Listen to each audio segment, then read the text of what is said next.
Hello foodies, welcome to guys kitchen. ಇವತ್ತು ಮತ್ತೊಂದು recipe masala green ಅವಲಕ್ಕಿ. ಇದನ್ನು ನಾನು ಹಾಗೆ ಟ್ರೈ ಮಾಡಿದೆ, ಚೆನ್ನಾಗಾಗಿತ್ತು. ಅದಕ್ಕೆ ನಿಮ್ಮ ಜೊತೆನೂ ಶೇರ್ ಮಾಡೋಣ ಅಂತ ಮಾಡ್ತಾಯಿದ್ದೀನಿ. ಯೂಟ್ಯೂಬಲ್ಲಿ ಮೋಸ್ಟ್ಲಿ ನಿಮ್ಗೆ ಸಿಗಲಿಕ್ಕಿಲ್ಲ ಈ ರೆಸಿಪಿ. ಬನ್ನಿ ತಡ ಮಾಡಿದೆ ರೆಸಿಪಿ ಹೇಗೆ ಮಾಡೋದಂತ ನೋಡೋಣ. ಮೊದಲನೇದಾಗಿ ಅವಲಕ್ಕಿ ತೊಳೆದು ರೆಡಿ ಇಟ್ಕೊಂಡಿದ್ದೀನಿ. ಇದನ್ನು ಪಕ್ಕಕ್ಕೆ ಎತ್ತಿಡೋಣ. ಈಗ ಒಂದು ಮಸಾಲ ರೆಡಿ ಮಾಡ್ಕೊಳ್ಳೋಣ. ಅದಕ್ಕಾಗಿ ಹಸಿಮೆಣಸಿನ್ಕಾಯಿ, ಹಾಗೆ ಒಂದು 4 ಇಲ್ಕೋ ಬೆಳ್ಳುಳ್ಳಿ, 1 ಇಂಚಷ್ಟು ಶುಂಠಿ ತೊಗೊಂಡಿದ್ದೀನಿ. ಇದನ್ನು ಮಿಕ್ಸಿ ಜಾರ್ಗೆ ಸೇರಿಸ್ಕೊಳ್ಳೋಣ.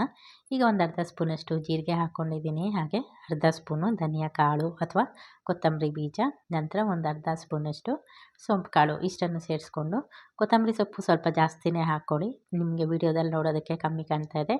ಚಿಕ್ಕ ಮಿಕ್ಸಿ ಜಾರ್ ಎಷ್ಟಿರುತ್ತೆ ನೋಡಿ, ಅದ್ರ ಫುಲ್ ಸೇರಿಸ್ಕೊಂಬಿಡಿ. ಆವಾಗಲೇ ಇದು ತುಂಬ ಟೇಸ್ಟಿಯಾಗಿ ಬರುತ್ತೆ. ಇಷ್ಟು ಹಾಕ್ಕೊಂಡಾದ್ಮೇಲೆ ಇದಕ್ಕೆ ಸ್ವಲ್ಪ ನೀರು ಸೇರಿಸ್ಕೊಂಡು, ಹಾಗೆ ಒಂದೇ ಒಂದು ನಿಂಬೆ ರಸನ ಸ್ಕ್ವೀಸ್ ಮಾಡ್ಕೊತಾ ಇದ್ದೀನಿ. ನೋಡಿ, ಒಂದು ಅರ್ಧ ಹೋಳು ನಿಂಬೆ ರಸ ಫಸ್ಟ್ ಮಾಡಿಕೊಂಡೆ, ಇನ್ನೊಂದು ಅರ್ಧ ಹೋಳು ನಿಂಬೆಹಣ್ಣನ್ನು ಸ್ಕ್ವೀಸ್ ಮಾಡ್ಕೊಂಡಿದ್ದೀನಿ. ಟೋಟಲು 1 ನಿಂಬೆಹಣ್ಣನ್ನು ಇಲ್ಲಿ ತೊಗೊಂಡಿದ್ದೀನಿ.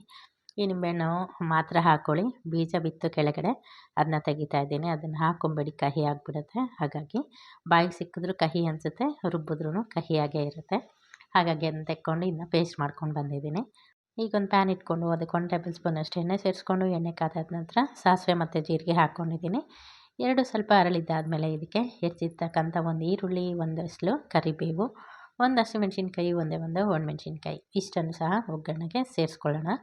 ಇದೆಲ್ಲನೂ ಫ್ರೈ ಆಗಬೇಕು. ಸುಮಾರು ಒಂದು 2ರಿಂದ 3 ನಿಮಿಷ ಫ್ರೈ ಮಾಡಿಕೊಂಡ್ರೆ ಆಯಿತು. ಈರುಳ್ಳಿಯಲ್ಲಿರ್ತಕ್ಕಂಥ ಹಸಿ ವಾಸನೆ ಹೋಗಬೇಕು, ಅಲ್ಲಿ ತನಕ ಇದು ಚೆನ್ನಾಗಿ ಫ್ರೈ ಆಗಬೇಕಾಗತ್ತೆ. ಆದಷ್ಟು ಮೀಡಿಯಮ್ ಟು ಲೋ ಫ್ಲೇಮ್ ಇಟ್ಕೊಂಡೆ ಕುಕ್ ಮಾಡ್ಕೊಳ್ಳಿ.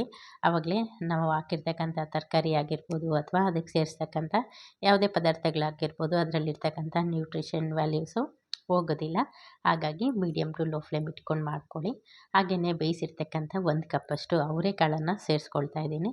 ಇದೂ ಅಷ್ಟೇ ಮೀಡಿಯಮ್ ಫ್ಲೇಮ್ ಇಟ್ಕೊಂಡು ಸುಮಾರು ಒಂದು 3 ನಿಮಿಷ ಇದು ಎಣ್ಣೆಯಲ್ಲಿ ಚೆನ್ನಾಗಿ ಬಾಡಿಸ್ಕೋಬೇಕಾಗತ್ತೆ. ಯಾವಾಗಲೂ ಒಂದೇ ರೀತಿ ಅವಲಕ್ಕಿ ಅಲ್ಲದೆ ಈ ರೀತಿ ಟ್ರೈ ಮಾಡಿ, ತಿನ್ನೋದಕ್ಕೂ ರುಚಿಯಾಗತ್ತೆ, ರುಚಿನೂ ಬೇರೆ ಥರನೇ ಇರುತ್ತೆ. ಹಾಗೆಯೇ ಈಗ ನಾವು ರುಬ್ಬಿರ್ತಕ್ಕಂಥ ಮಸಾಲೆ ಏನಿತ್ತು ನೋಡಿ, ಅದನ್ನು ಸೇರಿಸ್ಕೊಂಬಿಡೋಣ. ಬೆಳಗಿನ ತಿಂಡಿಗೆ ಬೆಸ್ಟ್ ಅಂತ ಹೇಳ್ಬೋದು. ಹೇಗೋ ಅವರೆಕಾಳು ಸೀಸನ್ನು ಮುಗಿಯೋ ಟೈಮ್ ಬಂದೇ ಬಿಡ್ತು.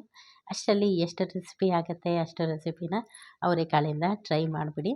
ನೋಡಿ, ಈ ರೀತಿ ಮಸಾಲ ಹಾಕ್ಕೊಂಡಾದ್ಮೇಲೆ ಇದನ್ನು ಒಂದು 2ರಿಂದ 3 ನಿಮಿಷ ಚೆನ್ನಾಗಿ ಫ್ರೈ ಮಾಡಬೇಕಾಗತ್ತೆ. ಇದಾದ ನಂತರ 1 ಪಿಂಚಷ್ಟು ಅರಿಶಿನ, ಹಾಗೆ ರುಚಿಗೆ ತಕ್ಕಷ್ಟು ಉಪ್ಪು, ಇಷ್ಟನ್ನು ಸೇರಿಸ್ಕೊಂಡು ಚೆನ್ನಾಗಿ ಬಾಡಿಸ್ಕೋಬೇಕಾಗತ್ತೆ. ಈಗ ನೋಡಿ, ಚೆನ್ನಾಗಿ ಬೆಂದಿದೆ. ನಾವು ಹಾಕಿರ್ತಕ್ಕಂಥ ಮಸಾಲೆಯಲ್ಲಿರ್ತಕ್ಕಂಥ ಹಸಿ ವಾಸನೆ ಎಲ್ಲ ಹೋಗಿ ಚೆನ್ನಾಗಿ ರೆಡಿಯಾಗಿದೆ. ಈಗ ಮುಂಚೆನೇ ನಾವು ಅವಲಕ್ಕಿನ ತೊಳೆದ್ಬಿಟ್ಟು ಇಟ್ಟಿದ್ವಲ್ಲ, ಅದನ್ನು ಈಗ ಸೇರಿಸ್ಕೊಂಬಿಡೋಣ. ಅದನ್ನು ಸೇರಿಸ್ಕೊಂಡು ಚೆನ್ನಾಗಿ ಗೊಜ್ಜು ಜೊತೆ ಹೊಂದ್ಕೊಳ್ಳೋ ರೀತಿಯಲ್ಲಿ ಮಿಕ್ಸ್ ಮಾಡಿಕೊಂಡ್ರೆ ಸೂಪರಾಗಿರ್ತಕ್ಕಂಥ ಮಸಾಲ ಗ್ರೀನ್ ಅವಲಕ್ಕಿ ರೆಡಿಯಾಗೋಗುತ್ತೆ. ಒಮ್ಮೆ ಟ್ರೈ ಮಾಡಿ ನೋಡಿ, ರೆಸಿಪಿ ಅಂತೂ ತುಂಬ ಚೆನ್ನಾಗಿರುತ್ತೆ.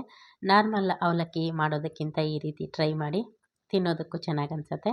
ನಾರ್ಮಲ್ ಅವಲಕ್ಕಿ ಯೂಶಲಿ ಸ್ವಲ್ಪ ಡ್ರೈ ಅಂತ ಅನಿಸುತ್ತಲ್ಲ, ಆ ರೀತಿ ಇರೋದಿಲ್ಲ, ತುಂಬ ಚೆನ್ನಾಗಾಗತ್ತೆ.